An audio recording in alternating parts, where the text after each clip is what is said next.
Bona nit. Faig una crida a la calma i a la serenitat. El moviment independentista no és ni ha estat violent.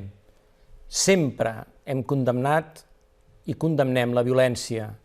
No es poden permetre els incidents que estem veient als carrers del nostre país. Això s'ha d'aturar ara mateix.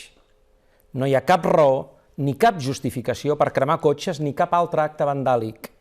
La protesta ha de ser sempre pacífica i cívica. Com més massiva, millor, però sempre pacífica. És així com no perdem la raó. No podem permetre que grups d'infiltrats i de provocadors malmetin la imatge d'un moviment de milions de catalans que han sortit sempre al carrer de manera ferma però serena. No hem de caure en el parany que ens posen. No volem provocacions, no les tolerarem. No podem acceptar que pocs, que no ens representen, trenquin el camí que ha seguit des de fa molts anys l'independentisme. És normal i és bo que protestem per una sentència injusta i absolutament aberrant. Les marxes per la llibertat que han començat avui en són un magnífic exemple. I sobretot, res ni ningú no ens ha de fer perdre la capacitat d'avançar. No ho permetrem. El 1er d'octubre vam derrotar l'Estat sense destrossar res.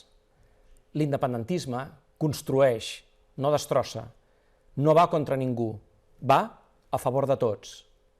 Repeteixo, serenitat, determinació, civisme i no violència. Molt bona nit.